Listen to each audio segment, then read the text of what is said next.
During the familiarization tour of the new Rupurara Valley Lodge in Nyanga, which is being managed by Cresta Hotels, stakeholders in the tourism sector welcomed the efforts by the government of Zimbabwe to revamp the tourism sector.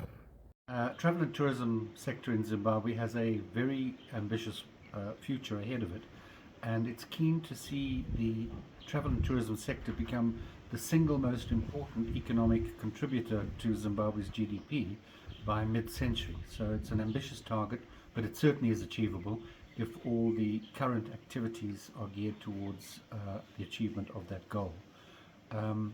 We know that, for example, at the moment the government is looking at an exercise in which it's going to revamp the Zimbabwe Tourism Authority and withdraw from the authority the Tourism Revolving Fund, which will then become a separate entity and will become a place at which travel and tourism operators can source reasonably priced money for their expansion projects and any new projects that come about. There's an enormous potential, but what's needed is a certain amount of financial input to make these dreams of the various operators come true. The industry is working towards not just a recovery in this post-COVID era, but to gaining new numbers of visitors from around the world. There are many potential new marketplaces around the world that we need to look for, not just the current and past market sources.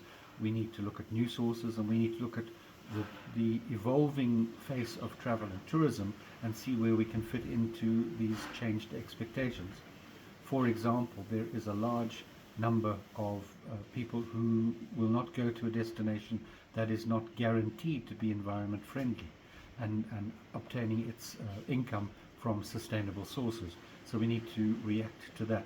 We also need to react to the fact that younger people with smaller families are doing much more travel than they used to, and so we're going to see from the international markets a lot more family travel than we have in the past.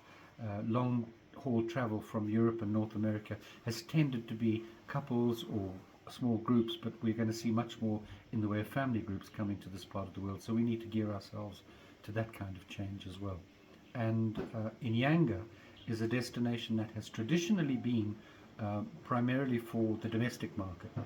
There's a huge potential in the Eastern Highlands to develop beyond the domestic market into, for example, the large expatriate population in Mozambique, and also from South Africa, the self-drive traveler. Back in the 90s, self-drive travel from South Africa was a major source of income for travel and tourism in the Eastern Highlands, and we'd like to see that reviving again. To obtain that, we need to do a lot of promotion in South Africa to let them know that our roads are being improved and that fuel is available, because that's what turned them away 20 years ago when fuel crises occurred. They stopped driving here. But if we can persuade them that we have good, reliable fuel sources, that we have got good roads, we'll get those kind of people coming back.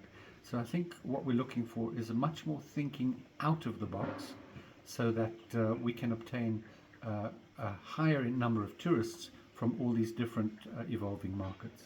Players said Nyanga and the rest of the Eastern Highlands has so much potential to lure the international market. We've got a lot of activities in and around Nyanga.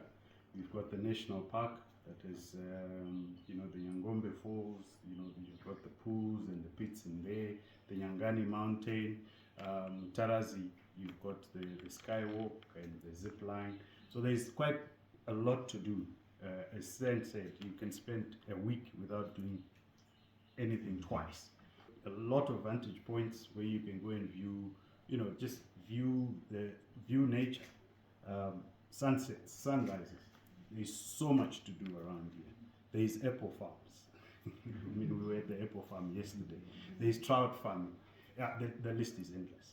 As we were driving this morning coming, I saw some cyclists. Yeah. Who were coming out. Yeah. That is one thing that we don't sell. We are not selling. Mm-hmm. We have got the infrastructure for that. Yeah. The mountains are there, the roads are there. Mm-hmm. We should try and promote. Accommodation. Yes.